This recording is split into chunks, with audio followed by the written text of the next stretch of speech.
Bien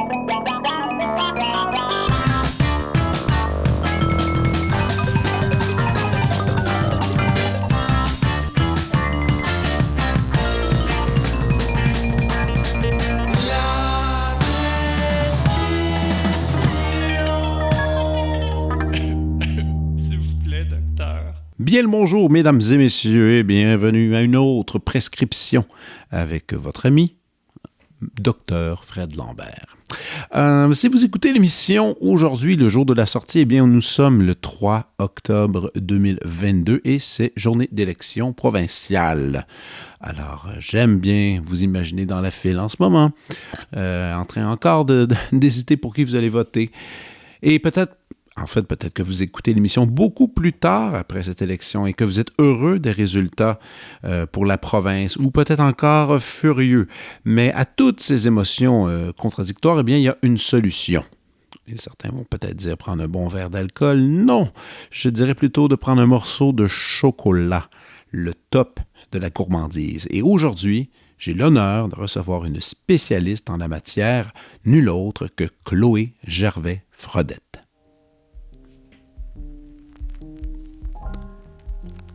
Chloé Gervais-Fredette est chocolatière.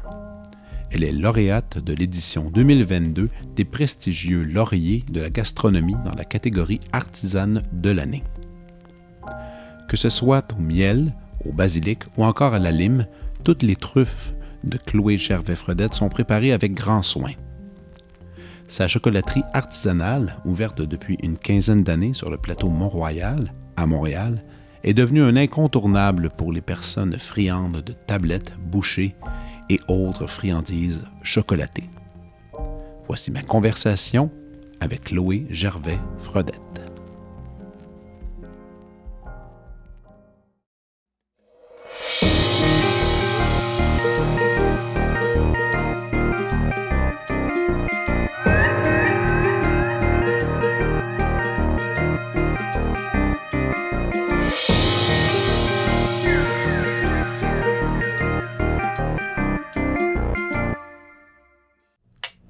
Santé! Gracieuseté de mes amis de la brasserie Donham, Simon Gaudreau, entre autres, qui était déjà devenu au podcast et qui nous offre cette gentille bière. Il me dit, regarde, il dit, je vais t'offrir un peu de bière dans le sens que tu as des invités, des fois, il faut... On calme les invités, on les met smooth un peu. Ouais. Puis il a raison, la bière Donham est extraordinaire. Alors, merci à toi. Je lui dis salut. Salut. Merci, Simon. Et Chloé, je suis content. Je pense que ça va être la première, probablement dernière fois que je fais un podcast dans une chocolaterie. Je pense pas que ça va arriver souvent l'occasion. Et je suis content de le faire avec toi. Avant même d'aller en détail sur toi, sur l'entreprise, je vais faire quand même un peu ce que représente la chocolaterie pour moi. Mm-hmm. Et après, on pourra un peu comme déconstruire ce truc-là. Okay. Je trouve que c'est peut-être une façon de l'aborder. Parce que moi, quand j'étais petit, les vendredis soirs, mes parents faisaient des ménages dans des bureaux d'avocats, des bureaux de notaires. C'était comme pour arrondir un peu les fins de semaine, les fins de mois. Et moi et ma soeur, on participait toujours aux tâches. Puis à la fin, mon père nous donnait, mettons, 50 cents chacun. Puis il y avait un dépanneur qui était en face. Wow. Puis là, quand on allait au dépanneur, c'était le petit moment où est-ce qu'on se mettait un petit sac de jujube. Puis c'était vraiment le petit moment sucré du vendredi. Puis ça devenait aussi ce sucre-là devenait un synonyme que le lendemain allait être une journée de repos. Vraiment, pour mes parents, pour moi, pour tout le monde, où est-ce qu'on allait être comme unis en famille. T'sais. Or, moi, je suis arrivé dans le quartier en 2014. J'habite tout proche de la chocolaterie. Mes filles ont grandi et j'aimais beaucoup cette tradition-là de gâterie du vendredi. Puis j'ai commencé ça très tôt avec à la garderie où à chaque vendredi, je m'arrête avec mes filles ici. Puis je les laisse explorer la chocolaterie. Ma plus vieille, elle fait toujours le même mot. Elle prend toujours ses 2 saveurs qu'elle préfère. J'ai l'autre qui les a tous goûté dans l'ordre pour décider c'est quoi qu'elle veut. Puis c'est resté, c'est la tradition. C'est le petit bloc de chocolat de gâterie qui fait que maintenant on peut déclarer officiellement la fin de semaine. T'sais. J'adore ça.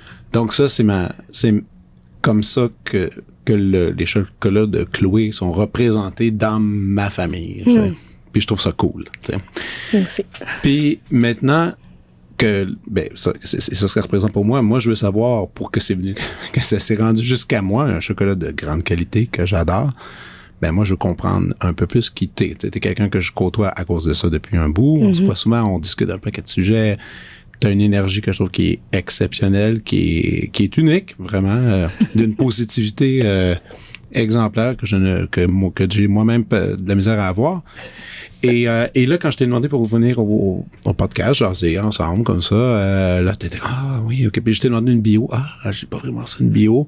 Ça, je trouve ça toujours drôle. Mais en restauration, ça arrive beaucoup, hein. Les gens ont pas vraiment de bio parce que c'est pas quelque chose qu'on utilise tant, je pense. Le dernier CV que j'ai fait, je pense que c'était en 99. 99, voilà, tu sais. Et aussi, et là, t'as dit, OK, regarde, je vais t'expliquer un peu qui je suis. Et là, tu m'as envoyé le résumé de vie le plus long que j'ai jamais eu. Non, mais je l'ai gardé précieusement. J'ai lu, je vais être franc, j'ai lu 3 phrases et j'ai fait non, je peux pas continuer de lire. Pour une raison.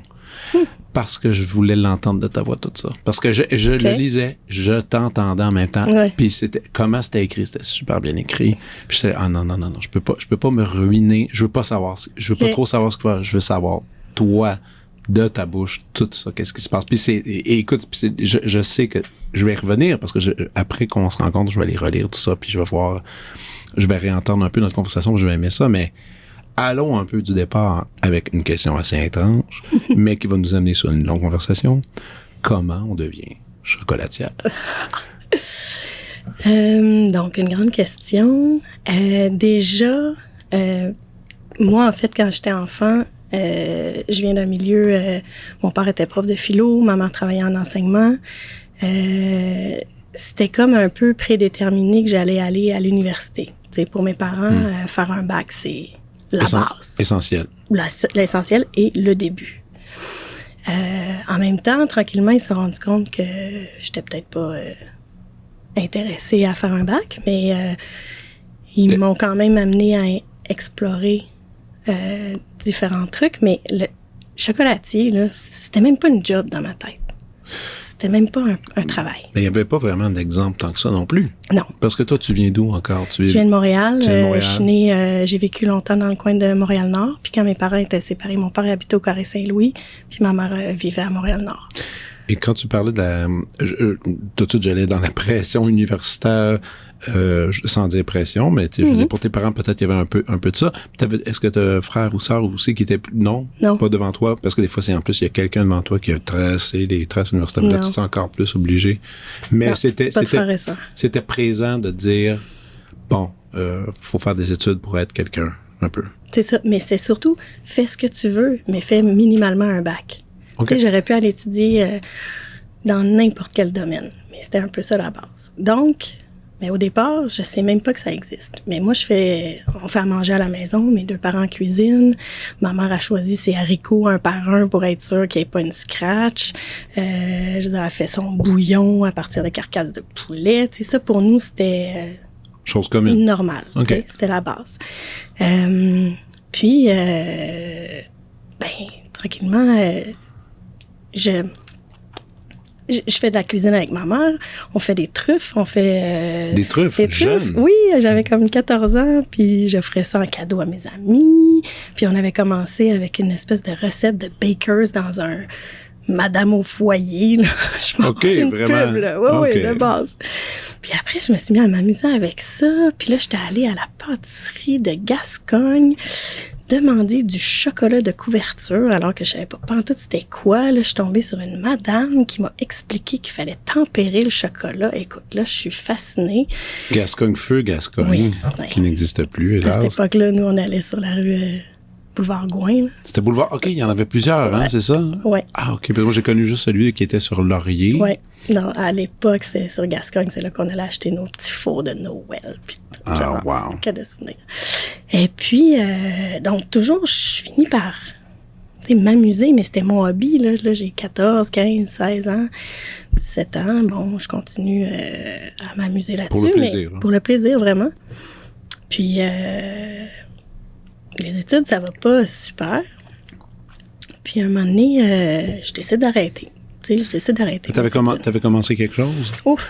J'ai réussi à finir En fait, moi, mon rêve, c'était d'aller en psycho. OK. Mais j'ai coulé mes maths... les maths forts. Ouais, c'est ça. Là, il fallait un calcul différentiel puis des stats. Puis j'ai coulé mes stats. Fait que, de toute façon, j'avais pas des bonnes notes. Je pense pas que j'aurais été prise tant que ça. C'était pas ton bag, anyway. Non, c'est ça. Mais à cette époque-là, je savais pas à quel point. Puis, fait que je décide d'arrêter les études. En fait, après le cégep, j'ai fait un cégep en sciences humaines, pas de maths. Puis, je suis entrée à l'université en sociaux. Mais rapidement, c'était clair que c'était pas pour moi. Tu es rendu à des études universitaires, il faut que tu sois motivé, il faut que tu travailles, là. Puis j'y arrivais pas. C'est toujours le stress de rendre des travaux. Je commençais la veille, fait que je disais n'importe quoi. Puis tu sais, ça fait que je perdais même ma confiance en moi à travers ça. Fait que c'était vraiment très négatif. Ouais. Donc, je décide d'arrêter. Je travaille, je suis secrétaire, j'aide, comme secrétaire... sur appel, là, dans des écoles. Je fais plein d'affaires, puis j'adore ça, travailler. Tu sais, au final, je me rends compte que je suis efficace, j'opère, je suis à l'heure. Travaillante. C'est ça. Ouais. Mais pas à l'école. Puis, un été, je m'en vais en Gaspésie. J'avais des amis à Gaspé, puis je m'en vais passer un moment là-bas, puis il y avait le père d'un de nos amis qui était en train d'ouvrir un café. Puis, présente à l'équipe, j'avais une copine qui était serveuse là-bas, Nana, puis ça, c'est Nana, le pâtissier. Là, je fais, ben voyons donc, toi, c'est une job, ça? C'est une vraie job. Pâtissier. J'étais là, oh my God! Fait que là, je me suis dit, mais c'est ça que je veux faire. Tout ça, tu l'as su, en voyant ça. Ben, je te jure, c'est la première fois que j'ai compris que c'était un métier. Ouais, ben. Ça m'était pas rentré dans la tête avant. Oui, puis c'est difficile des fois un peu justement à formuler, comme justement quand si tu allais à Gascogne, parce que c'était pas juste des pâtisseries qu'il y avait là-bas. Il y avait tout ça. C'était une des petites parts de ce qui était présenté, parce que majoritairement, justement, il y avait des plats, des petits fours, tout ça. Puis là, tu disais, peut-être qu'en plus, ils cuisinent un peu ça à côté, mais pâtissier, c'est vrai, non, c'est comme si j'avais vu tout ça sur les étalages, puis je m'étais jamais demandé comment ça arrivait là. Ouais. Je sais pas, il faudrait que je retourne en arrière dans ma mémoire pour voir comment j'avais pas pu allumer avant, mais... Ben parce que moi, je pense aussi, c'est parce que c'est une gâterie, hein. C'est un peu comme le truc à la fin du repas, puis il y a tout le gros travail pour le repas principal, l'entrée, tout ça, puis après, on le fait, et il est comme un peu facultatif, un peu le dessert, oui. Tu sais. Un peu interdit. Un peu interdit. Là, tu te dis, il doit pas ça peut pas être vraiment une job, je présume. Quelque chose de J'en reviens juste pas que j'ai pas allumé. Non. Puis ça a été ça. Puis à partir de là, je me suis dit, hey, wow! Fait que là, j'ai regardé, il y avait des écoles. Fait que je me suis dit, je vais essayer d'aller à l'ITHQ, tu sais. Peut-être que je serais pas prise parce que j'avais pas des bien bonnes notes, même de secondaire 4, 5. Mais finalement, oui. Je pense que c'était probablement beaucoup moins contingenté qu'aujourd'hui. Là. Moi, j'ai fait mes études, je pense que c'était en 97 à peu près. OK. Alors, aujourd'hui, c'est un peu impossible. C'est un peu impossible, oui, malheureusement. C'est fou. Mais voilà. Donc, j'ai accepté. Puis là encore, je doute. Je me dis, d'un coup, que c'est encore un buzz, là, puis que dans 2 semaines, là, j'aimerais pas ça, puis je serais pas bonne. Puis mais finalement, j'ai pas manqué une journée d'école. Je veux dire, j'étais là, je posais des questions, je restais après les cours, j'étais motivée. C'était fantastique. Je me suis découvert à travers ces études-là. Donc, c'était des belles études. Ça a été fantastique. Ça a été, Sûrement que l'école, elle a changé depuis, mais si quelqu'un qui est le moindrement intéressé à aller dans cette industrie, je dis industrie, c'est peut-être pas le bon terme. Je pense que c'est le bon. Ouais. Est-ce que c'est recommandé d'aller là? C'est quand même une place de référence. Mais il n'y a pas que celle-là. Hein, parce qu'en fait, le programme est le même, grosso modo, partout. OK. Fait que ça, je pense qu'il faut arrêter le... Il y a là, mais il y a d'autres... Il ne doit pas y avoir de snobisme par rapport à cette institution-là. OK. Non. Il y a Calix-à-la-Vallée, il y a d'autres écoles en anglais, puis il y en a plein d'autres qui ont éclos là, depuis les dernières années que je connais pas aussi.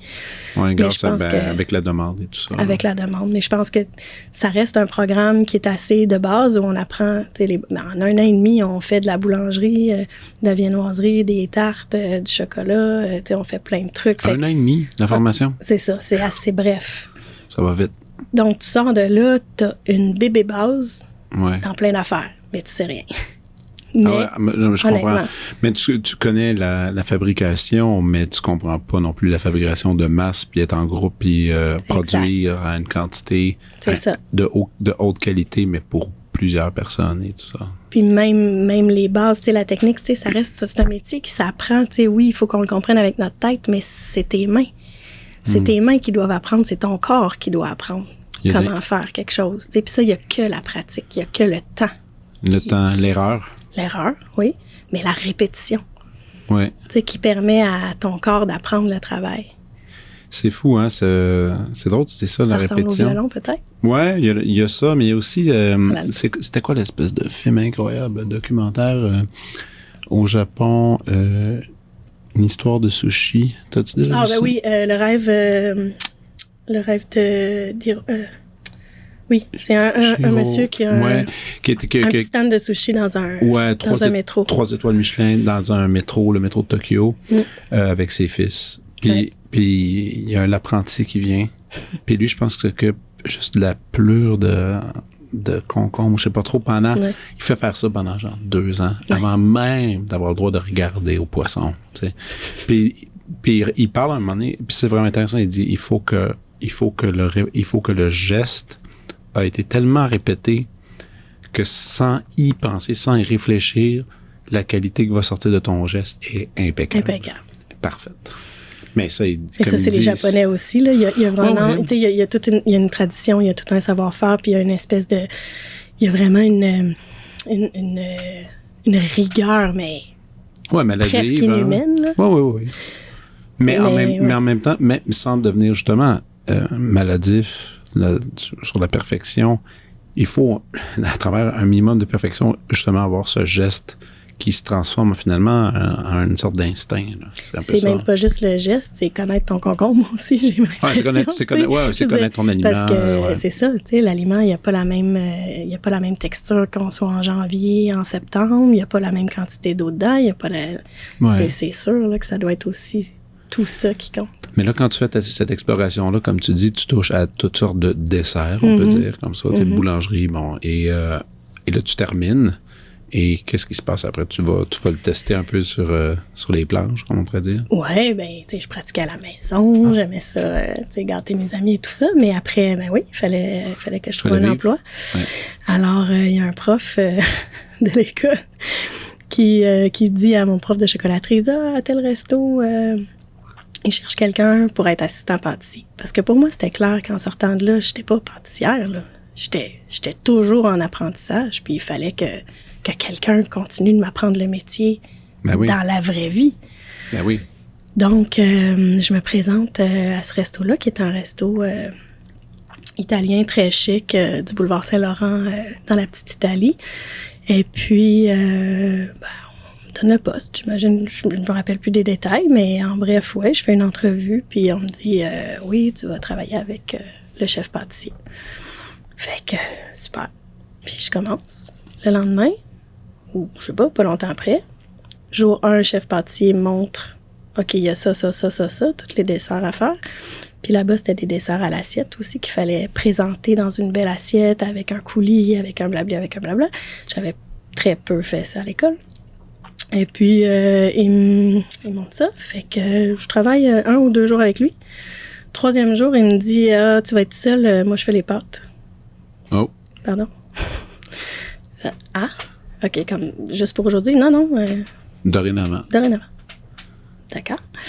Je me sens vraiment pas confortable. J'ai jamais vu, tu sais, il y a des machines à bon là, qu'il y a dans les cuisines. Là, ça fait zzz, là, puis ça sort à chaque fois qu'il y a une commande que le serveur punch, là, puis tu te mets ça sur un board. Là. J'avais jamais fait ça de ma vie. Là, ça, on l'apprend pas à l'école. Ah non. Je suis, dépassée, complètement dépassée. Mais c'est un milieu dur. Hein? C'est très dur. Il y avait très peu de filles à l'époque. Là. On parle de, c'est ça, 97, 98. Ah oui, c'était pas très... Les filles servaient plus. Oui. Ah oui, ils étaient plus en avant. Il y avant. avait des belles serveuses. Eh oui, c'est ça. C'est une autre époque. Il n'y avait pas que ça, c'est pas vrai. Je dirais pas qu'il n'y avait pas de filles, mais là, en fait, là où j'étais, c'était un boys club, puis tu sais, des jeunes gars machos, c'était très dur pour moi de... Ben, j'avais pas d'amis. Juste pas d'amis, puis... Puis t'avais une grosse responsabilité aussi. C'est ça. Fait qu'encore, ça a été assez dur parce que je me sentais encore incompétente. Puis j'arrivais à identifier pourquoi. Je savais pourquoi j'étais pas bien, puis que j'étais pas si bonne que ça non plus. J'étais pas si fière de moi parce que je savais ce que ça pouvait être, mais j'avais besoin de plus de temps pour y arriver. Je suis quand même restée là 8 mois. Je pense que si ça avait été aujourd'hui, je serais partie au bout de 2 semaines.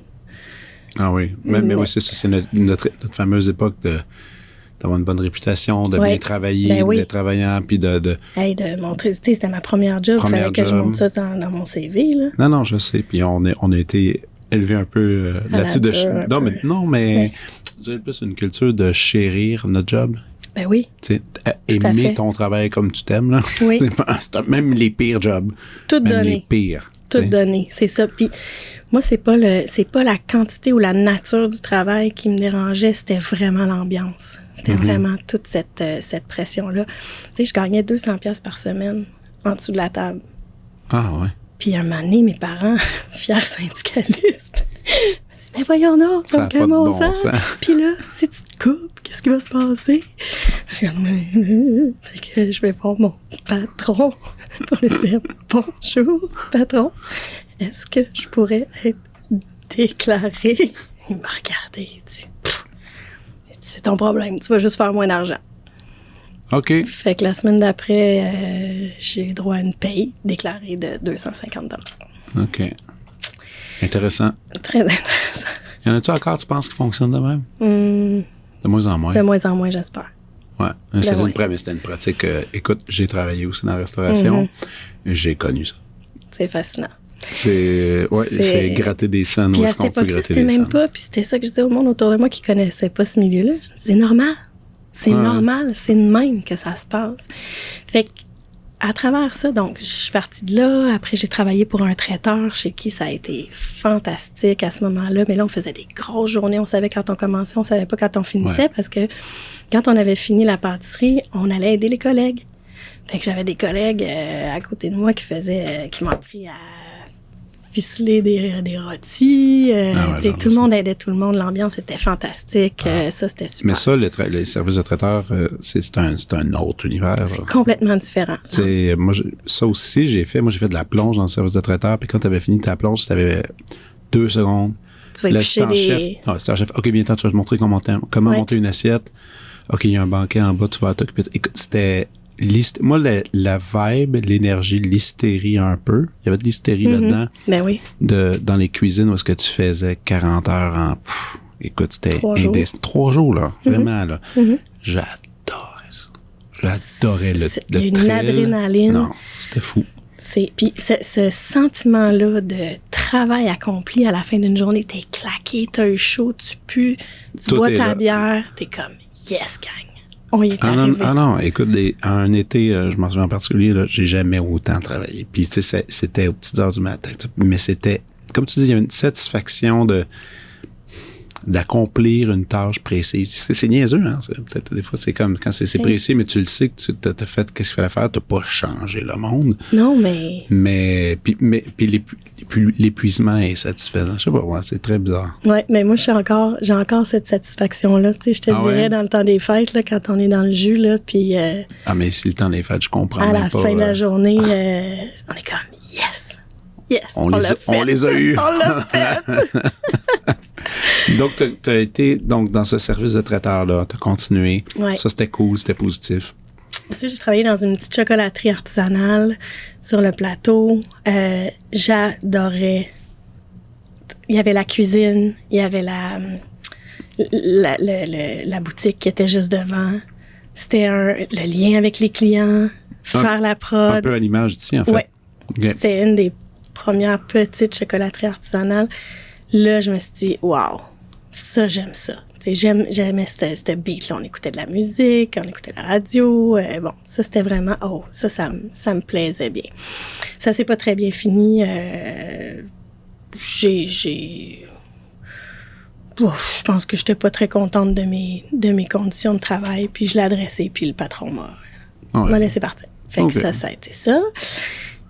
Après, ça n'existe plus, cette chocolaterie-là? Non. C'est ça. Parce que sur le plateau, il n'y en a pas de temps, là. Il n'y en a pas de temps. Ouais. Non, c'est ça. Puis ensuite, je suis allée travailler chez un autre chocolatier. Là, j'ai appris de la prod, là. Quand on faisait... tu sais, moi, je fais un quart de ganache, là, ici. Ben là-bas, on en faisait 10, là. C'était fou. Ça, j'ai adoré apprendre là. J'étais encore toute nouvelle, tu sais, à apprendre la chocolaterie. Puis ça, j'ai adoré ça. Très physique, très fatigant aussi. Mais j'aimais vraiment ça. Puis... un autre exemple de conditions de travail, à ce moment-là, j'avais une collègue qui, elle, avait congé on va dire, les samedis, lundis. OK. Puis moi, j'avais congé les dimanches, mardis. OK. Elle avait une famille, des enfants. Fait que je disais, hey, on pourrait peut-être échanger de journée de congé. Tu sais, toi, tu pourrais avoir congé samedi, dimanche avec ta famille, puis moi, je prendrais lundi, mardi, puis j'aurais 2 jours collés. Puis on est allé voir le patron, puis il a dit non. OK. Juste non. Fait qu'à un moment donné, c'est juste ça, je me dis, j'adore le travail, j'aime ça, mais je me sens pas bien dans ce milieu-là, je me sens pas, pas respectée. Respectée, oui, carrément. C'est ça. Puis après ça, il y a aussi le doute, je me dis, je suis pas assez bonne encore pour être respectée. C'était comme si ça venait avec ça. C'était pas des demandes excessives. Mais non. On s'entend, non? C'est ça. Tu demandais pas 25 cents de plus de l'heure, non, tu sais? Non. Fait que j'ai toujours eu comme une espèce de relation un peu amour-haine avec le milieu. Puis, à un moment donné, j'ai arrêté. J'ai arrêté. J'allais vendre du linge dans une boutique. Ça n'a pas duré non plus. Ah non. Puis après, je me suis dit, non, c'est pas vrai, je veux pas lâcher, j'aime ça. Puis tranquillement, c'est là qu'est venue l'idée. Je me suis dit, mais, tu sais, peut-être que je pourrais faire ma petite affaire à moi, là. Tu sais, mettons, j'aurais un petit local, là, puis je ferais des chocolats, puis je les vendrais, puis je ferais le service à la clientèle, j'écouterais ma radio en même temps, puis je serais dans un environnement agréable. Que tu contrôles, que tu... C'est ça. Oui. Où je peux justement me concentrer sur le travail, pas sur mes relations avec les autres, puis faire valoir un peu mes droits. Bref, fait que je pense à ça, puis je me dis, ouais, c'est bien cute, là, mais je veux dire, avant ça, je vais prendre les cours de démarrage d'entreprise, faut que je sache où je m'en vais, faut que je sois prête. Puis à ce moment-là, j'ai commencé à travailler comme serveuse chez Olive et Gourmando, dans le Vieux-Montréal. Chez Olive, ça a été comme... Ça, c'était en 2001. Ça a été la première fois que j'ai rencontré du monde le fun. Je me suis fait des amis. Je me suis sentie respectée. J'ai tout appris. Okay. J'ai tout appris. Un bon boss? Fantastique. Mais attends, à un point là, que j'y croyais même pas. Là, c'était le jour et la nuit. Là. À cette époque-là, chez Olive, c'était sûrement un peu plus petit que celle est maintenant. Oui, là, c'est ça, ça a pris de l'expansion. C'est ça, c'était en 2001. Diane et Eric, qui sont toujours les propriétaires. Je veux dire, Diane, c'est une femme qui m'a appris le leadership positif. Tu sais, c'est quelqu'un qui est capable de dire, hey, là, ça marche pas, t'as fait quelque chose de pas correct, ou tu sais, ça, c'est pas correct, mais avec tellement de respect, d'amour, puis tu peux aller prendre une bière le soir, puis c'est correct. Tu sais. C'est réglé. C'est réglé. Mm-hmm. Mais c'est direct, c'est franc, puis c'est jamais insidieux, c'est pas... c'est juste clair et fantastique. Wow. Ça a été une super belle expérience. Puis eux, je leur avais dit dès le départ que je voulais peut-être me partir à mon compte. Fait que non seulement ils m'ont encouragée, ils m'ont présenté aux fournisseurs de chocolat, ils m'ont en plus... ça faisait 1 an que je travaillais là, puis ils m'ont dit, ben si tu veux utiliser la cuisine pour faire tes chocolats, puis on pourrait les vendre. Fait que tester tes trucs un peu. Ben oui, parce que moi, ce que je me disais, c'est bien cute aussi, là, tu sais, que ma famille puis mes amis trouvent ça bon, là, mais c'est pas tout, là. Il faut que le public aime ça aussi, tu sais. Je vendrais pas juste à ma famille et mes amis. Puis vu que je savais que chez Olive, ils vendaient un produit de qualité, qu'il y avait une clientèle super exigeante, je me suis dit, oh shit, OK, si ça si ça passe auprès de cette clientèle-là, j'ai peut-être du potentiel. Mhm. Puis c'est ça qui s'est passé. Puis au bout de 3 ans, je suis rentrée en 2001, je suis partie en 2003. Puis en 2003, on marchait souvent au travail avec Shelley, une copine qui habitait près de la rue Roy, puis de Rolette. Puis Shelley, elle me dit « Hey, il y a un local à louer sur Roy, près de Saint-Denis. » Fait qu'après, je suis allée voir. C'était où? C'était à côté du Popessa, là, qui était à l'époque? Non, de l'autre côté, en fait, Okay. c'est devenu un salon de barbier, je pense. Il y avait un Subway sur le coin. Oui. Puis c'était juste le petit local. J'avais OK. même pas 400 pieds carrés. Oh mon Dieu. C'était tout petit. Puis à côté, il y avait un local de reliure d'art. Ouais. Et puis, je suis allée voir le local. Je me suis dit, ouais, c'est ça. C'est là. À ce moment-là, Eric, mon ancien boss, il est venu avec moi signer mon bail. Oh, ouais, OK, quand même. OK, c'est une grosse relation positive. De l'aide, oui, plus que ça, oui. Et puis, ben voilà. Une sorte de mentor un peu. Des ces mentors, gens-là. oui. Des mentors. Absolument.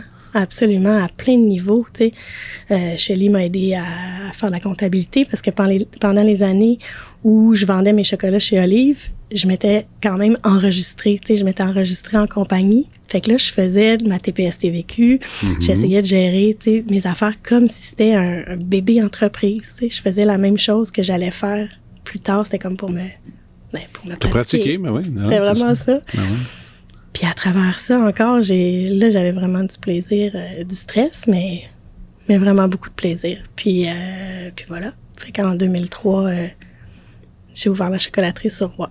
Wow. Et ça, c'était la première version des chocolats. Ouais.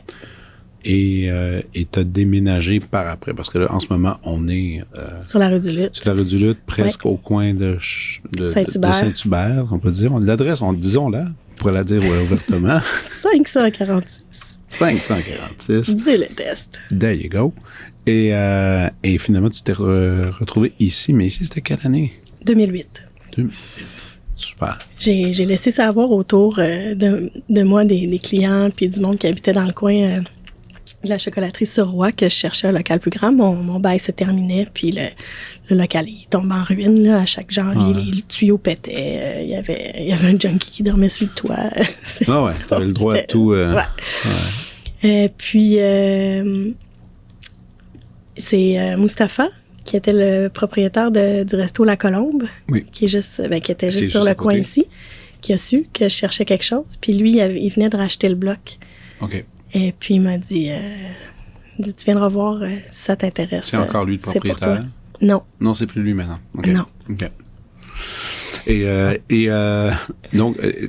Donc c'est toi le propriétaire? Maintenant, oui. Okay. Depuis 2019. 2019, wow. Ça, c'est cool, ça. Oui. Ben, ça vient avec un lot de responsabilité. Ouais. Parce que la majorité, les gens ne comprennent souvent pas ça. C'est quand on va dans des commerces, les gens ne sont pas propriétaires des lieux. Non. Littéralement. Là, et non, ça coûte une fortune. J'aurais jamais espéré ça non plus. Mais en fait, Mustapha a vendu le bloc donc 5 ans après. Okay. Donc 2008 plus 5. Il me l'a offert. J'ai dit non, j'avais un jeune enfant.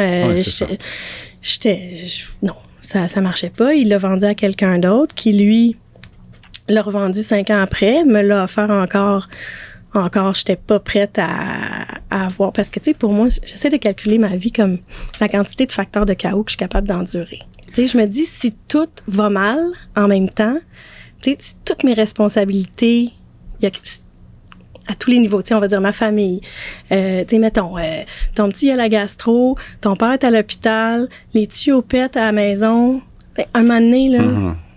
C'est ça, tout à fait. Fait que quand j'ai pensé à ça de cette façon-là, je me suis dit, non, je pense pas. Puis, mais mon bail était terminé. Puis le propriétaire m'avait promis qu'on re-signerait un bail pour me protéger quand le bloc allait être vendu, mais il l'a jamais fait. Ah non, je vois. Fait que là, il y a du monde qui ont commencé à tourner autour, puis qui étaient vraiment intéressés, puis qui trouvaient ça donc fantastique d'avoir un espace avec un artisan et tout, là. Ils me trouvaient fantastique à ce moment-là. Puis, ils disent au propriétaire, bon, c'est bien entendu, avec Chloé, on va aller signer le bail avec elle nous-mêmes. Fait que, OK. Fait que je m'en vais là. Puis, là, ils me disent, bon, augmentation 350$ la première année, 400$ la deuxième, en tout cas, ça finissait plus. Mais non seulement ça, ils me demandaient de signer un bail plus cher que ce qu'ils allaient me charger pour montrer à la banque que c'était rentable. OK. Mais moi, j'ai devant moi des messieurs en saute, là. Tu sais, avec une petit foulard en soie, là. Je veux dire, j'ai l'impression qu'il y a 5000$ de linge sur le dos, là. Puis il veut crosser la banque. Pour pouvoir... Ouais. Je comprends pas. Je suis comme, t'en as-tu des sous ou t'en as pas, tu sais? C'est quoi l'affaire? Puis là, je suis comme, j'ai pas le goût de faire affaire avec du monde de même. Pour moi, c'est des... Ben, c'était assez... Je sais pas si c'était illégal, mais en tout cas, c'était pas très moral, disons, ce qu'ils proposaient. Non. Puis je leur faisais aucunement confiance sur le fait qu'ils allaient effectivement me rembourser une partie du loyer, comme ils le disaient. Non, c'est ça, c'était full sketch, là. Ouais, puis c'est pas écrit, ça, là. On rembourse, là. Non, ouais, on shake la main. Ça va être correct. Moi, je suis comme, non, ça sera pas correct. Puis à ce moment-là, j'ai dit, garde, moi, là, il y avait d'autres locaux à louer dans le coin, mais j'étais fâchée parce que je me disais, tu sais, moi, je fais vivre, tu sais, pas moi, là, mais je veux dire, la boutique, là. Il y a 7 personnes qui travaillent ici, des familles. C'est important, tu sais. C'est pas... Pour moi, c'est important, tu sais. Ça va être bientôt 20 ans, là, tu sais, de ma vie, tu sais, où... Puis c'est le monde qui m'importe aussi, tu sais, c'est pas juste le chocolat. Bref, fait que je suis pas contente. Puis, fait que je décide de pas signer le bail. Je me dis non. Là, j'appelle un avocat qui me dit, ben non, il dit, signe-le pas. Il dit, comme ça, ben, si leur offre tombe à la banque, ben, dis-toi, achète-les. Ben, achète-les. Facile à dire, tu sais. Mais j'ai pu avoir un délai, puis c'est ça qui s'est passé. Wow. Fait que... Puis en même temps, je veux dire, tu es maître de ce qui se passe ici. Irresponsable. Irresponsable. Mais oui. Et c'est un local qui a tellement de charme. Tu sais, on s'entend que le jour que tu prendras ta retraite ou que tu feras ce que tu veux après tout ça, ben, il va y avoir une belle file de gens qui vont être là pour essayer de venir prendre un tel local, tu sais. Je le souhaite. Sûr. On verra, mais tu sais, comme on dit maintenant, dans le fond, mais c'est ça ma retraite, tu sais. Oui, carrément. Parce que je pense, tu sais, moi, j'imagine pas la chocolaterie comme quelque chose qui se vendrait. Peut-être pas la chocolaterie parce que c'est quelque chose d'assez unique, c'est des recettes, c'est ça. Puis pour moi, c'est très personnel. Tu sais, je suis très attachée, fait que je sais pas si... Tu donnerais tes recettes? Je sais pas. Je suis pas rendue là. Ça sera à voir, mais j'ai jamais imaginé un modèle d'entreprise comme ça. Tu sais, comme des gens qui pensent à une entreprise en se disant, on va faire des sous, ça va se vendre, tu sais, ou on va la revendre quand ça va marcher. Moi, c'était pas ça. Ouais, c'est pas comme un bureau. Les gens, des fois, qui vendent leur bureau, les parts, puis tout. Non, ça pas. C'est tellement personnel, puis c'est tellement. Puis écoute, là, mine de rien, on va quand même le mentionner, ça porte ton nom aussi. Oui, c'était ça. Avoir su, j'aurais peut-être trouvé un nom. Non, c'est ça. Puis partir des chaînes, puis. Non. Non, vraiment pas. On n'est pas là-dedans. Tu sais, il y a une affaire, je t'en ai jamais parlé en plus, c'est drôle, ça. La première fois que j'ai goûté tes chocolats, c'était avant que j'emménage ici en 2014. 2009, il pleut, il fait pas beau, j'étais en une espèce de peine d'amour, ça va pas super bien, je marche un peu, je erre, si on peut dire ainsi. Puis je vois la boutique, il y avait un peu, puis il faisait assez sombre, mais il y avait tellement de lumière, puis c'était comme un peu voir un magasin de jouets. Il y avait plein de gens, puis j'étais rentré, t'étais là, je me souviens encore, t'étais là, tu travaillais, t'accueillais les gens, puis j'avais fait, j'étais un peu boucon, puis je savais pas trop quoi faire, puis j'ai fait, faites-moi une boîte avec un peu de tout, n'importe quoi, je sais pas, je vais goûter ça. Puis j'avais ramené ça chez nous, puis ça avait été un moment, j'avais tellement trippé, puis je m'étais dit, waouh, c'est bien bon. Puis là, par après, j'avais vu, il y avait 2-3 petits articles qui nommaient la chocolaterie, tu sais. Jusqu'à temps qu'en 2013 ou 14, alors que je fais de la radio avec Catherine Perrin, on avait Leslie Chesterman qui était là, qui était critique de nourriture et de restaurants et de vin. En tout cas, c'était assez pas le même. Puis un jour, elle était arrivée avec une boîte. Puis j'ai fait, hey, j'ai dit, je connais ça, c'est vraiment bon. Puis elle dit, c'est pas rien que bon, hein, c'est les meilleurs. Puis elle dit, puis là, j'étais, OK, d'accord. Puis là, et là, elle avait commencé à tout expliquer. Puis c'est niaiseux, hein, des fois, c'est comme, tu sais quelque chose est bon. Tu sais, moi, j'ai pas un fin palais tant que ça. Tu sais, j'apprécie les bonnes choses. Je pense, instinctivement, je les apprécie sans avoir le vocabulaire pour aller en détail pourquoi c'est si bon et c'est merveilleux. Et là, c'était tout d'un coup, là, je tripais tellement de l'entendre au micro, puis aller en détail sur la préparation, sur qu'est-ce qui est de spécial. Je parlais de la petite fourchette pour pivoter le chocolat. Puis là, puis j'écoutais tout ça. Puis j'étais là, ouais, OK, c'est tout ça qui se passe avec ce petit cube que je mets dans ma bouche. Puis d'un coup, OK. Du coup, il y a comme, pas un nouveau respect, mais tu sais, dans le sens que tout d'un coup, je voyais ça d'un autre angle, tu sais. Ben, tu vois l'artisanat derrière aussi, tu sais, parce que toi, tu sais, ça t'amène une émotion. Tu vis quelque chose, mais après, c'est ça, quand tu comprends, c'est ça, tout ce qu'il y a derrière, mais c'est comme... Ce qui est caché, en fait. Ce qui est caché, mais les nombreuses heures de pratique d'un musicien, on les voit pas. Non plus, c'est vrai. C'est caché. Les danseurs qui ont eu mal partout, on le voit pas, tu sais. C'est mais ça te fait vivre quelque chose quand tu... Puis c'est correct que ça soit comme ça aussi. Tu sais, moi, je pense que il devrait pas y avoir de snobisme autour de la nourriture en général. Tu sais, je pense que... Oui, en fait... Objectivement, quelque chose qui est fait de façon industrielle, quelque chose qui est fait de façon artisanale, mais je pense qu'on doit avoir un certain respect pour le travail qui est derrière la personne. Mais je veux dire, à l'usine aussi, il y a du monde qui travaille, là. Puis c'est correct aussi, là.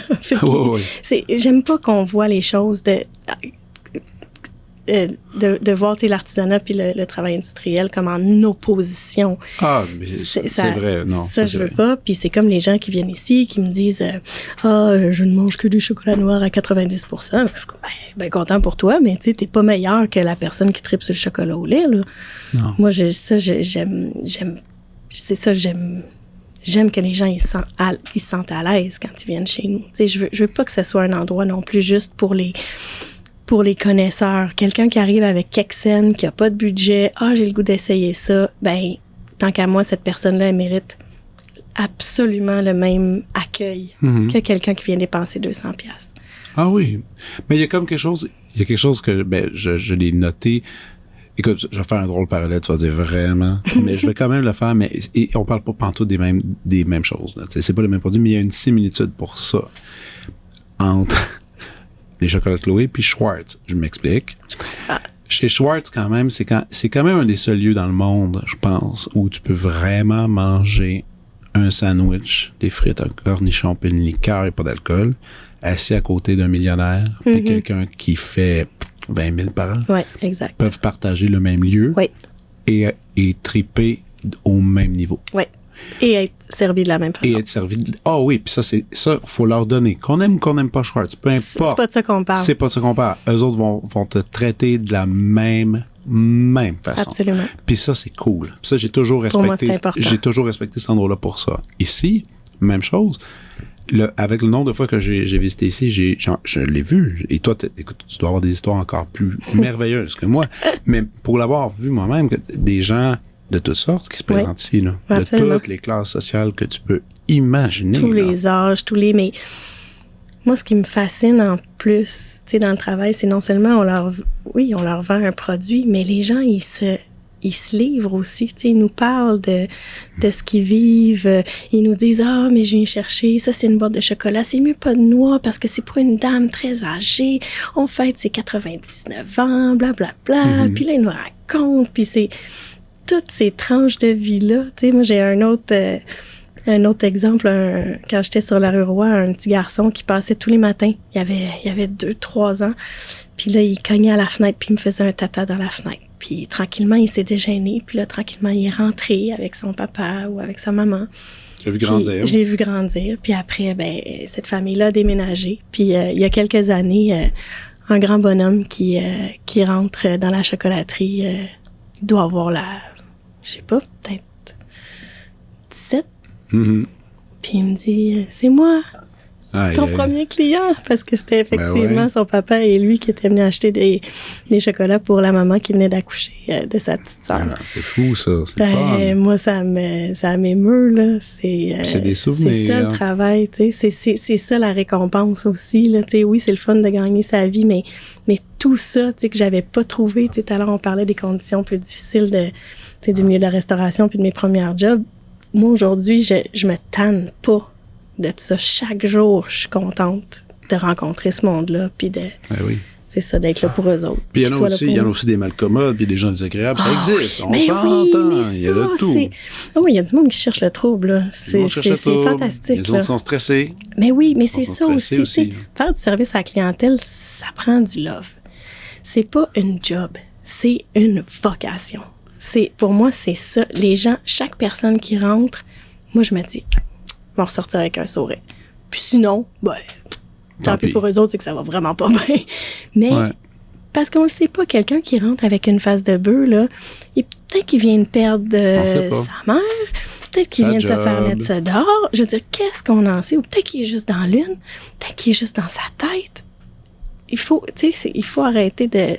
Je parlais avec une collègue qui avait travaillé à Paris, puis elle, j'ai l'impression qu'elle était prête pour la guerre. Tu sais, à chaque fois que quelqu'un rentrait, elle était prête à se faire comme un peu varloper.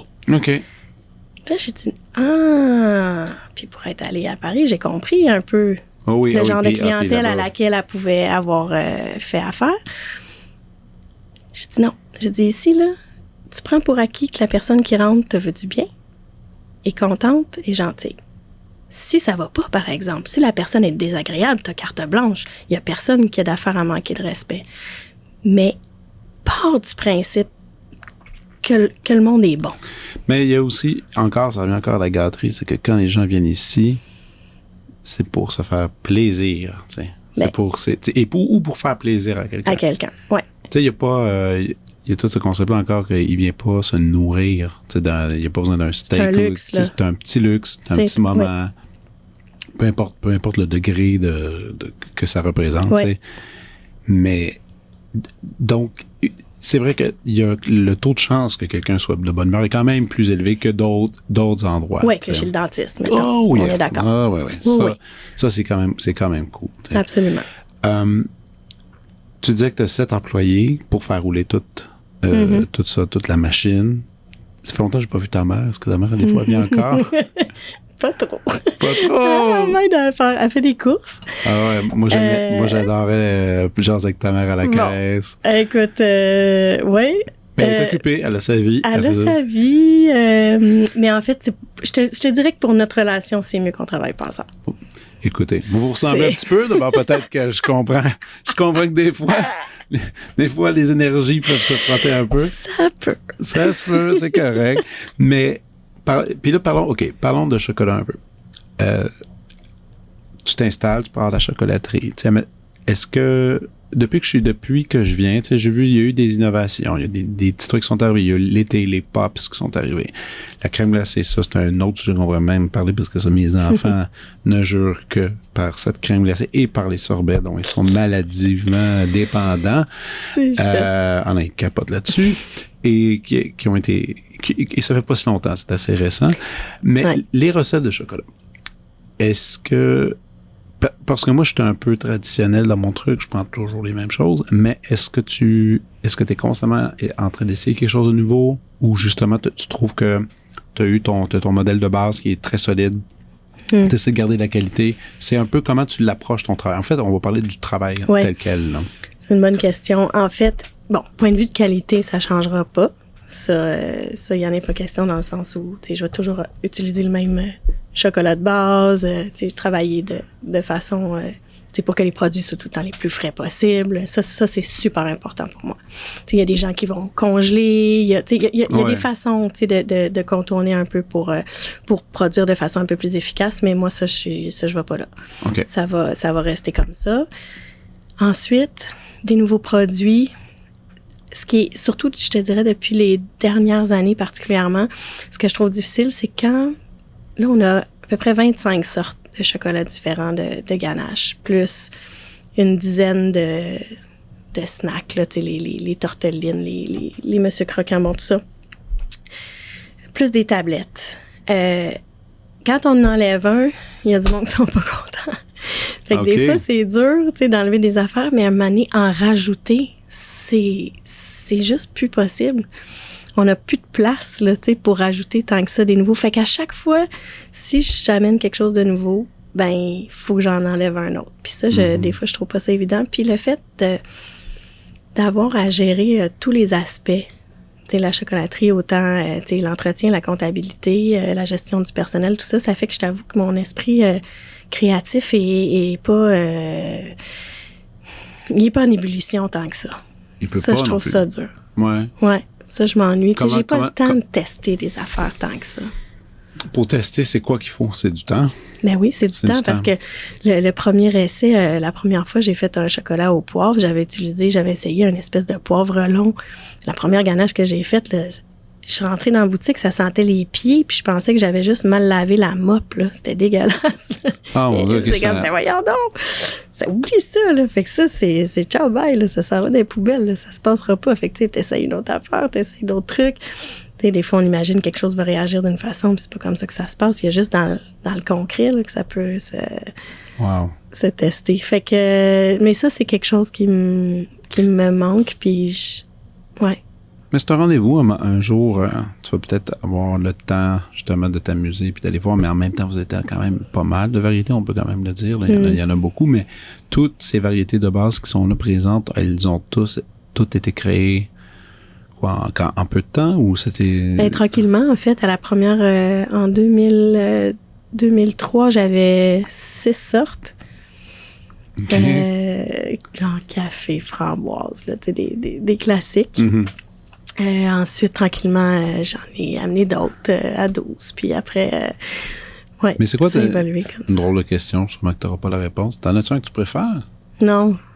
Il y en a dont je suis plus fière que d'autres parce que ça m'a pris un peu de temps. Comme il y en a un au citron, ça m'a pris du temps. Je me disais, mais comment on peut faire du citron alors que dans la ganache, il y a de la crème? Je veux pas que ça goûte c'est ça. Ouais. Puis c'est un de mes amis de chez Olive qui est boulanger qui avait un bouquin dont j'ai oublié le nom, mais c'était sur la chimie des aliments. Puis qui disait que dans le fond, tu peux mettre du citron, tu sais, du jus de citron dans de la crème si la crème a plus que 35% de gras puis qu'elle a bouilli. Fait qu'en apprenant ça, donc une crème assez grasse et bouillie allait pas tourner quand on y mettait du citron dedans. Fait que j'ai comme, oh yes, c'est ça que je voulais savoir. Puis j'étais arrivée au résultat que je voulais. On a un chocolat au basilic, puis j'ai chauffé la crème, je mettais le basilic dedans, puis ça goûte le vieux gazon, là. J'aime pas ça, tu sais, c'était le côté comme chlorophylle. Puis il y a quelqu'un qui me dit, non, appelle Colombe Saint-Pierre, qui est au Bic, on se connaissait, puis elle a fait une crème, une crème brûlée au basilic. J'appelle Colombe, elle me dit, mais non, il faut pas que tu chauffes, là. Elle dit, tu laisses ton basilic trempé dedans, là, puis ça va être ça, là. Bang! Fait que c'est toutes des petites... Elle est tellement fantastique, elle. My God. Puis t'es allée, évidemment. Chez Colombe, oui.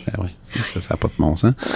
Oui, non, ça, c'est... Puis ça, en tout cas, elle, comme personne, c'est c'est elle qui te donne le cue du basilic. Voilà. Ah, mais ça, c'est un peu drôle, ça. Ça, c'est le préféré de ma fille, ma plus vieille. Elle basilic, elle joue par ça. Puis à chaque fois, elle dit, j'en reviens pas. C'est drôle, parce que du basilic, on en a plein à la maison, puis il adore le basilic. Puis elle dit, c'est vraiment mélangé. Ma plus jeune, elle, c'est fruits de la passion. Ça, elle capote la mange. Elle mange des fruits de la passion. Elle cuillère. Elle capote là-dessus. Le matin, là, un cadeau, fruits de la passion coupé en deux avec une cuillère, puis schlac. Ça, c'est comme le bonheur, là, tu sais. Puis ça aussi, c'est le fait de retrouver cette saveur-là qu'on retrouve pas si facilement de façon authentique là, dans des expériences, que ça soit whatever, là, une sac de chips ou que tu sais qu'il essaie de nous faire refiler quelque chose. Des bières à quelque chose. Non. Ouais, souvent, des fois, tu la prends, la bière à framboise, tu fais, je pense qu'ils l'ont oublié. Soit qu'ils l'ont oublié, soit que ça goûte l'arôme ou le truc artificiel. C'est ça ce qui est... Mais dans tes recherches, t'as-tu d'autres histoires comme ça? Parce que Colombe, c'est drôle, ça, l'affaire de la crème pour le citron aussi. T'en as-tu que t'as eu des chemins périlleux pour te rendre au résultat? Pas autant que ça, mais à un moment donné, je m'étais dit que je voulais faire un chocolat avec la tire-éponge dedans. Parce que... Mais ça, tu l'as eu un bout un certain temps. On a toujours de la tire-éponge tout seul. Mais moi, je m'étais mis dans la tête que j'allais hacher de la tire-éponge dans une ganache. Mais il y a ben trop d'humidité, là. Je suis revenue le lendemain, mais il y avait juste des trous. Il y avait la ganache avec des trous. J'ai comme, qu'est-ce que... Il n'y a rien à faire. Ça a fondu, oublie ça. À un moment donné, c'est quoi vous avez fait ici? Vous étiez en train de faire des tests avec une guimauve. C'était-tu au fruit de la passion, justement? Oui, ça, on l'a fait à la Saint-Valentin. À la Saint-Valentin. En forme de cœur, là. On fait une guimauve passion puis une guimauve framboise. Mes enfants m'en parlent énormément. Le lien avec le concept, parce que pour les enfants, puis même les adultes, je suis certain, pour tout le monde, la guimauve, ça goûte une affaire. Oui. Tu sais, ça goûte une affaire. Puis quand tu te dis, OK, non, on peut... Ça goûte la vieille... La vieille maïzena. Ouais, c'est ça. Puis là, tout d'un coup, là, écoute, quand je me souviens encore, mes enfants, ils ont découvert que tu peux faire, que la guimauve avait une palette. Et, ils n'en revenaient pas. Ils n'en revenaient pas, là. Le grand-enfant, à peu près avec n'importe quel fruit, tu sais, tu peux... Mais c'est ça, exactement, tu sais. C'est surprenant, tu sais. Ouais. Mais là, tu travailles le sucre. Dans un sens, tu travailles le chocolat, tu sais. Mais dans la vie, t'étais petite, tu dis, je faisais ça avec ma mère, c'était le fun, on faisait des petites truffes, c'était sympathique, mais t'étais-tu une petite bébête à sucre aussi de base? Ah oui? Oui, toujours. Encore aujourd'hui? Encore aujourd'hui. Ah ouais? Oui, moi, tu me demandes du sucré ou salé, là, c'est pas compliqué, là. Puis de plein d'affaires, là. J'aime les Kit Kat. T'es-tu sérieux? Non! Mais oui! Oui. Moi, j'aime bien les... C'est drôle de dire Kit Kat parce que c'est ça, c'est un projet, mais ça, c'est une autre histoire. Mais, oui, mais tu sais, le chocolat commercial, j'aime ça. Tu sais, ça, c'est des souvenirs d'enfance. Ça, c'est fantastique, là. Non. Je sais que tu es fan de... d'un paquet de cochonneries. Oui, j'adore ça, je sais. J'aime des Oreos à quoi, là? En tout cas, je me dis, mais où tu trouves ça, à l'épicerie, dans le coin, ici, ça. C'est juste, tu vas au métro, ils sont là. Okay. Mais c'est parce que, car moi, j'ai appris de quoi avec le temps. C'est que tous ces produits-là, je vous jure que si vous allez sur mes pages, j'affiche toutes mes trouvailles sur Instagram. J'adore ça. Mais le truc, c'est que les gens, puis il y avait une étude qui disait que les gens, quand ils vont à l'épicerie, c'est une source de stress. Parce qu'ils veulent se dépêcher. C'est vrai que c'est pas un endroit où tu peux flâner tant. Moi, j'adore flâner à l'épicerie. C'est la chose que j'aime le plus. Et les gens vont toujours regarder, ils savent exactement où sont prélassés les produits dont ils ont besoin. Ah, OK. Ils vont toujours chercher. Moi, c'est le contraire. Je regarde où je regarde jamais d'habitude. Puis c'est là que je fais, caché en dessous. Là, il y a une boîte. Non, mais en ce moment, mine de rien, on fait des blagues, mais Oreo, c'est les grands gagnants des expérimentations. Non, mais ils expérimentent. Écoute, ils en ont fait un au pain d'épices. Aucun sens. Ils ont fait des Oreos au gâteau de fête. Oui, je sais. Et ça goûte, le gâteau de fête. C'est même pas une blague, là. Avec des petits sprinkles de couleur. Ça n'a pas de bon sens. Ouais. Et c'est bon pour la santé. C'est pas de ça qu'on parle. On parle pas de ça. Mais que ce soit au gâteau de fête ou à rien d'autre, c'est ni mieux ni pire. Non. Puis là, nous, en ce moment, c'est la saveur crème glacée napolitaine. Puis c'est... Non, pour vrai? Ouais, j'aurais pu en amener, mais c'est fantastique. Il y a 3 couleurs dans le Oreo. Ah non, c'est vraiment... Bon, ben c'est ça. Moi, je partage cette passion du fort du fun. Scrap, là, tu sais, un peu. Là. Moi, j'adore ça. Puis c'est ça, il faut pas être gêné de ça. Puis tu parlais de visiter des épiceries. Moi, quand je voyage, là... C'est le best. Oui, je vais aller un petit peu au musée, mais beaucoup à l'épicerie.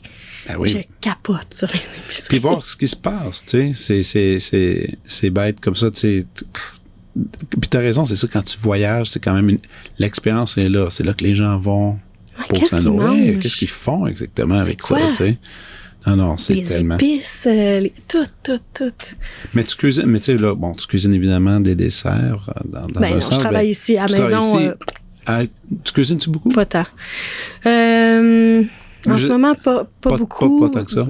J'ai mon fils à temps partiel, fait que je fais de la cuisine de maman. Cuisine de maman? Ah ouais. Puis, tu sais, il y a eu la pandémie, tout ça. Tu sais, j'ai pas tant d'occasion de cuisiner pour quelqu'un qui a comme le goût de prendre le temps de manger, tout ça, tu sais. Fait que, ça me manque un peu, mais... Tantôt, on parlait de l'industrie de la restauration. Que justement dans les fins des années 90, que tu disais, pas tant, justement dans le rang des cuisines, il n'y avait pas tant de femmes. De plus en plus, il y en a. Ouais. Il y a des icônes, comme on en vient d'en parler d'une. Est-ce que tu trouves que c'est encourageant en ce moment? Est-ce que tu trouves que ça va vers une bonne voie ou que tu te penses qu'il y a encore beaucoup de coups de hache à donner dans la forêt pour tracer un chemin. Parce qu'il y a certains milieux que moi, je trouve que ça va mieux. Après, des fois, j'en parle avec les gens, mais les gens me disent ça va pas tant bien que ça en passant. On a l'impression que ça progresse, mais ça progresse pas. Moi, je suis curieux. Ce que tu penses honnêtement, je suis un peu biaisée parce que moi, je fais mon affaire un peu de mon côté. Fait que je connais pas les dessous de tout ce qui se passe ailleurs. Clairement, le milieu de la restauration, je pense que oui, il y a de plus en plus de filles. Ça, c'est clair. Puis je pense que les filles ont de plus en plus leur place. Puis je pense, j'ose espérer, qu'il y a de plus en plus de milieux qui sont sécuritaires pour les filles, qui sont égalitaires dans les salaires.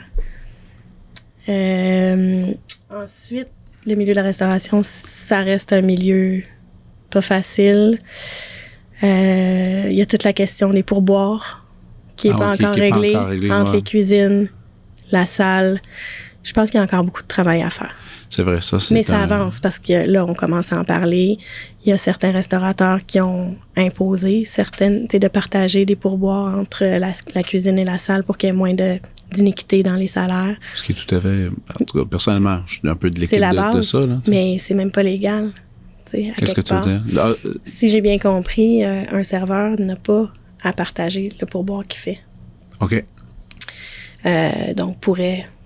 Ça, OK, regarde, légalement, j'aime mieux pas m'avancer. On connaît pas le sujet. Regarde, mais c'est ça. Fait que snap. Mais non, ça avance. Mais moi, évidemment, les affaires avancent pas super vite comme dans n'importe quoi d'autre. Non, mais vrai. Au moins, j'ai l'impression qu'on avance. Moi, j'ai le goût de garder l'espoir là-dessus. Ouais. Quelqu'un qui nous écoute ton histoire, qui est inspirante, je trouve, et considère se lancer à son tour. Premier conseil de base, ce serait quoi, tu penses? De partir son truc, là. Comme tu fais. Je dis pas d'aller étudier, justement, pour apprendre le métier. Ça, c'est comme, je veux dire, à la limite, la base de la chose. Mais tu sais, mettons, tu travailles, tu es dans la cuisine, tu fais sans que ça serait mieux si je partais mon truc. Ça serait quoi la première étape à faire? Je peux juste parler pour moi, puis ça, c'est quelque chose qui convient à mon tempérament, mais moi, je pense que ce qui m'a permis d'avancer, ça a été de commencer petit. Mm-hmm. Je pense qu'il y a des gens qui s'embarquent avec des investisseurs, qui louent des grosses salles, qui leur coûtent une fortune de loyer, ils engagent plein de monde. Tu sais, pour moi, partir une business endettée de centaines de milliers de dollars, moi, je suis pas bien avec ça. Fait que... Mais, comme je te dis, ça va avec moi. Tu sais, il y a des gens qui voient gros. Mais je pense que, tu sais, de commencer avec une petite salle, quelques places. Tu sais, j'ai des amis qui ont un petit resto. Je veux dire, il y a 10 places assises, là. Mm-hmm. C'est fantastique. Tu connais le Symbole? Le restaurant de Symbole? Frédéric qui tient ce restaurant-là. C'est exactement ça. C'est 10 places. C'est lui au comptoir, c'est lui qui fait tout. C'est ça. Il travaillait au garde-manger, je pense, dans le Vieux-Port. Puis un jour, il a décidé, non, je vais faire mon truc sur le plateau, restaurant de quartier. Il dit, c'est suffisant, c'est pas une tonne d'argent. J'ai mon petit local. Mais il est heureux, il cuisine, il fait ce qu'il aime. Et c'est tout le temps plein. Et il fait pas de pub. Il n'y a pas de pub. Personne ne sait que ça existe, ce truc-là, à part juste bouche à oreille, produit de saison. Oui. Je pense que sur le menu, il y a comme 4, 5 plats. Tu rentres puis tu manges frais tout le temps. Tout le temps bon. Même l'hiver, il va sortir de la racine, tout ça, il va faire des potages. C'est impressionnant. Puis après, je pense qu'à travers ça, quand tu pars une entreprise, il y a toute cette espèce de relation particulière sur l'honnêteté, là, qu'il faut qu'un jour tu t'assis face à... Il faut que tu sois face à ça et dire c'est quoi qui va me rendre vraiment heureux dans toute cette procédure-là. C'est ça, l'honnêteté avec toi-même. Puis en fait, tout ça, ça évolue. Je veux dire, moi, quand j'ai parti la chocolaterie, je me disais, hey, au pire, là, si dans 6 mois, ça marche pas, ma mère m'a prêté 13 000 $. Fait que je me dis, bon, mettons que ça marche pas, que je fais pas une scène, puis que je commence à m'enfoncer, je veux dire, je ferme ça, puis je retourne à mon ancienne job, puis c'est pas pire qu'une dette d'études, là, tu sais, j'en remets l'argent à ma mère, puis On part ailleurs, c'est tout. Oui. Et on passe à autre chose. On passe à autre chose. Au moins, je l'aurais essayé. Tu sais, il faut pas que ça soit non plus un échec personnel, là. Tu sais, ça se peut que tu sois comme... Mais il y en a qui souffrent. Au mauvais moment. Mais il y en a qui souffrent dans ce milieu-là, surtout avec la crise, on n'en a pas beaucoup parlé, mais tu sais, avec la pandémie. Ça a été dur. Ta pandémie, tu as été tough? La tienne? Honnêtement, on a été très chanceux. On a été très chanceux parce qu'en fait, de un, on a pu rester ouvert. Parce qu'on était considéré comme un magasin d'alimentation. Puis les gens restent pas ici, c'est pas un resto, c'est pas un bar. Vrai. Fait que les gens pouvaient aller venir. Ouais. Et on dirait que les gens, justement, vu qu'ils dépensaient moins, ils allaient moins au resto, ils allaient pas en voyage, ils avaient le goût de se faire des petits plaisirs ponctuels. Puis on a vraiment gardé notre monde. Ça a été... parce que rien que mais sur ça la a juste rue. été compliqué parce que, tu sais, les écoles fermées, on est plusieurs de parents d'enfants d'âge primaire. Non, Tu sais, c'est certain. c'était un casse-tête. Mais d'un point de vue de la business, j'ai zéro à me plaindre. Puis parce que rien que sur cette rue, là, tu sais, c'est tous les commerces voisins, il y en a qui en ont arraché, mais bavé. Là, C'était terrible. Puis il y en a qui en bavent encore. Là. Ben oui. Ils se remettent pas vraiment de ça. Là, ça se peut. Puis en tout cas, ça après, il y a des mesures qui ont été intéressantes, puis il y en a d'autres qui ont été difficiles. C'est juste le fait d'avoir fait fermer les restos la veille du jour de l'an, je sais pas. En tout cas, il y a eu plein d'affaires. Puis il y a eu aussi des prêts d'argent du gouvernement qui apparemment c'est plus compliqué qu'on pense, comme j'ai entendu pour les remboursements. Puis tellement, c'est moi, ça j'ai entendu des histoires légères d'horreur sur ça. Non, mais écoute, tant mieux de savoir que ça va bien ici. Faut que je rembourse quand même. J'ai un prêt à rembourser. Mais ça dépend que ça va aller. Ça dépend je pense, des montants, puis ça dépendait d'un paquet d'affaires, puis en tout cas. Bref. Mais là, ça va bien. Ouais. Moi, je dis à tout le monde de venir ici. Merci. Venez à la chocolaterie. Vous gâtez, ça va faire du bien. Et là, ça nous amène au moment de la prescription.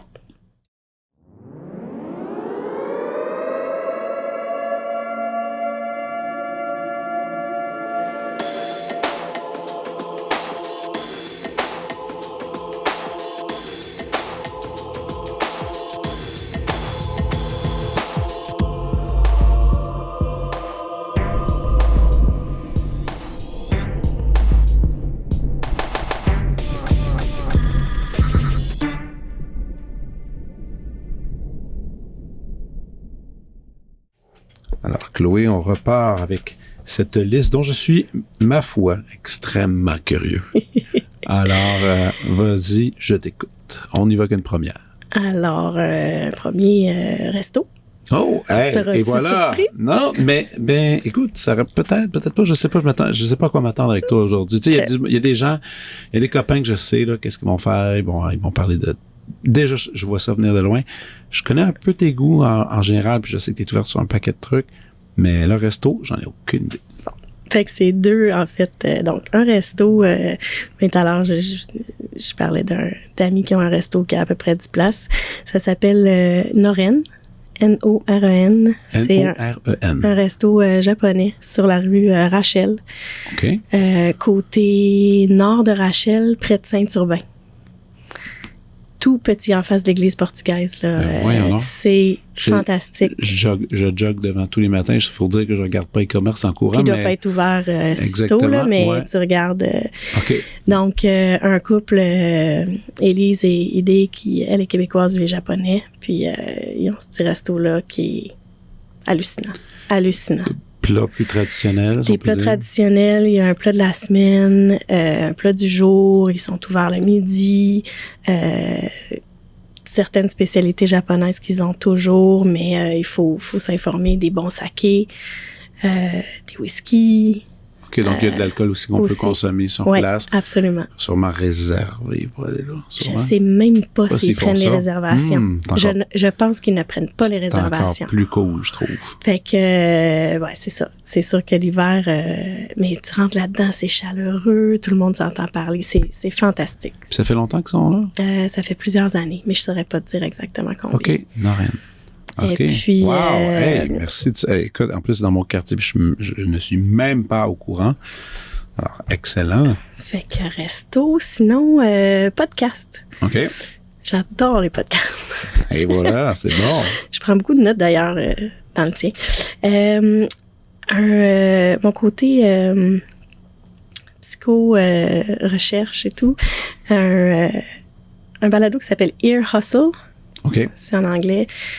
C'est une artiste visuelle, je pense qu'elle est photographe, qui fait du travail en prison et qui s'est liée avec un prisonnier.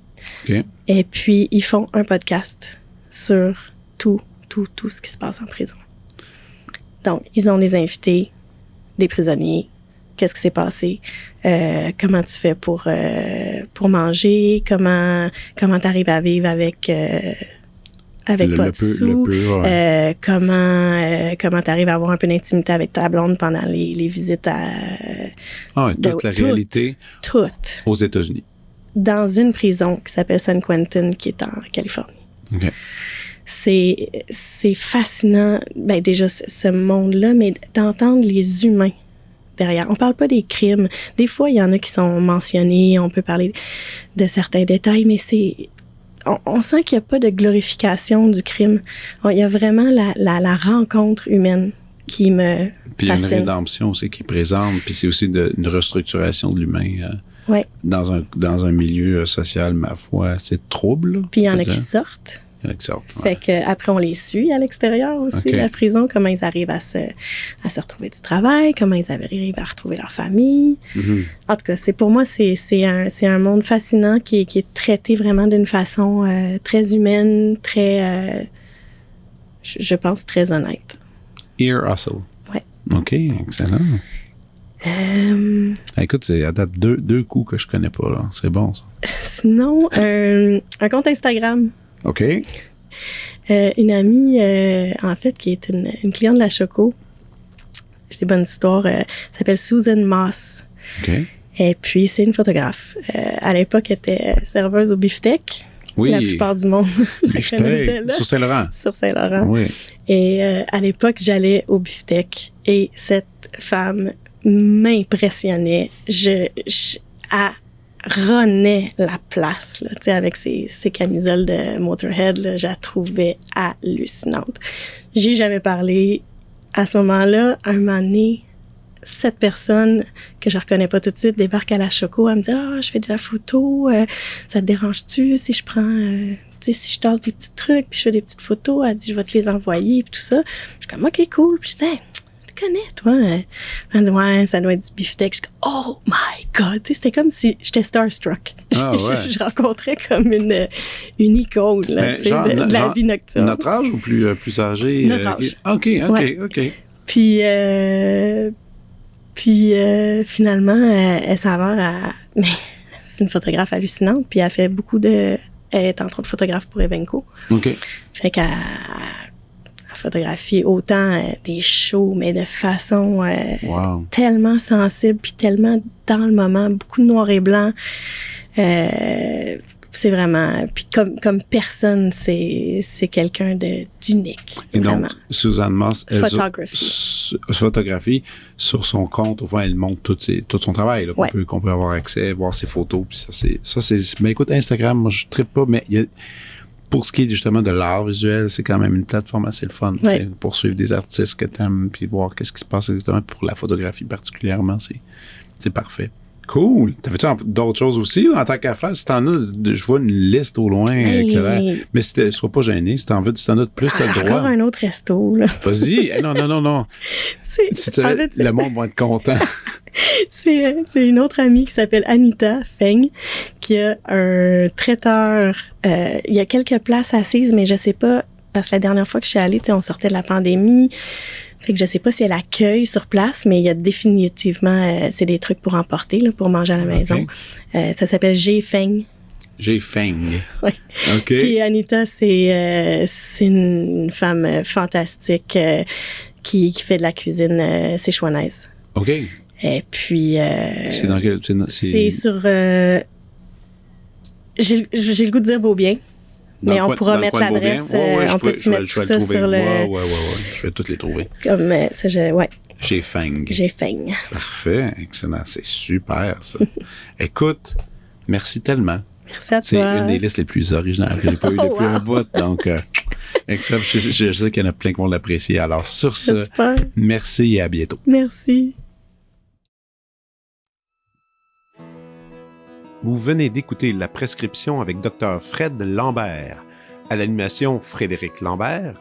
Réalisation, montage, recherche et bons conseils, Olivier Chamberlain. Au logo, Joël Vaudreuil. La musique, le groupe Crabe. Jérôme Minière, Philippe B., Ben Chimie, Guillaume Beaulieu et Vincent Vertefeuille. Merci d'avoir été à l'écoute et à bientôt.